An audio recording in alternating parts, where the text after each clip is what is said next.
Coba bayangin kalau kita punya mata super, bukan jadi bisa lihat nembus tembok, bukan juga yang bisa ngeluarin laser kayak di film-film, tapi mata yang bisa ngelihat sinyal.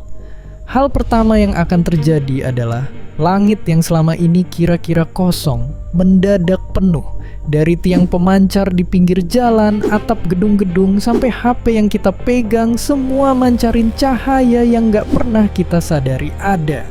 Ketimbang jadi keren, mungkin hidup malah akan jadi susah. Ya, kita sebenarnya hidup di lautan sinyal. Tapi sinyal itu sebenarnya apa sih?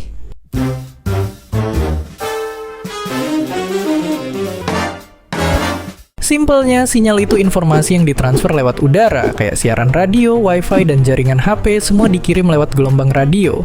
Dan gelombang ini satu keluarga sama cahaya matahari, sinar buat ngintip tulang, sinar buat mantau lubang hitam, sampai gelombang yang bikin dengerin musik jadi nggak harus pakai kabel. Tapi kalau gitu, kenapa cahaya matahari bisa kita lihat tapi yang lain enggak? Bukannya sama-sama gelombang? Jawaban simpelnya adalah karena ukurannya nggak pas. Cahaya yang bisa kita lihat tuh cuma yang panjang gelombangnya segini aja. Bahkan lebih kecil dari sehelai rambut manusia. Gelombang radio tadi ukurannya bisa dari segede kuku jari sampai segede lapangan bola. Mata kita yang cuma berevolusi buat nangkep cahaya matahari nggak bisa ngeproses gelombang segede itu. Nah makanya buat nangkep gelombang sebesar ini butuh dalam tanda kutip mata yang gede banget juga. Maka lahirlah teknologi yang mirip piring ini. Fungsinya adalah buat ngumpulin gelombang radio yang datang dari segala arah dan musatin semuanya ke satu titik.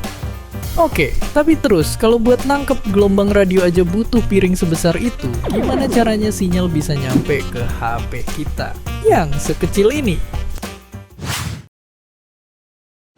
Jawabannya balik lagi ke ukurannya.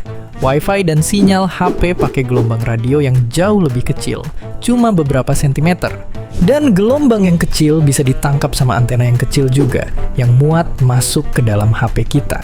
Nah, antena kecil itulah yang jadi jembatan antara HP kita sama dunia luar. Waktu kita buka sesuatu di HP, HP kita ngirim permintaan dalam bentuk sinyal radio ke pemancar kecil di rumah kita. Sinyal dari HP diterima, diterusin lewat kabel ke jaringan yang lebih besar, ngambil data yang diminta, lalu ngirim balik ke HP kita. Lagi-lagi lewat sinyal radio. Semua itu terjadi dalam hitungan milidetik tiap kali kita scroll, tap, atau nonton video. Tapi, router itu sebenarnya cuma langkah pertama.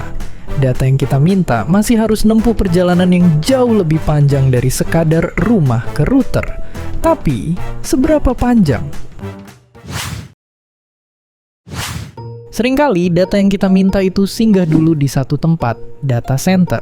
Bayangin gedung raksasa yang isinya ribuan komputer nyala terus 24 jam, nyimpen semua foto, video, dan pesan yang pernah kita kirim. Tapi, karena makin banyak orang yang pakai internet, data center biasa udah mulai keteteran. Terutama sejak ada satu makhluk bernama AI. Gak kayak aplikasi biasa, AI butuh otak yang jauh lebih kuat. Tiap pertanyaan yang kita ketik harus diproses sama ribuan komputer sekaligus. Terus, ngelatih mereka juga butuh sampai jutaan gigabyte data.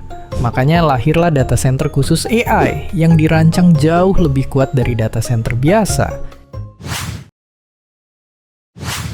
Jadi, di balik satu scroll kecil di HP, ada gelombang radio, antena, router, kabel, data center, sampai ribuan GPU yang kerja keras.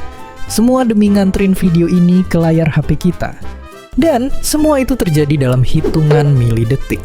Jadi, kalau suatu saat berasa lemot, mungkin bukan salah sinyalnya.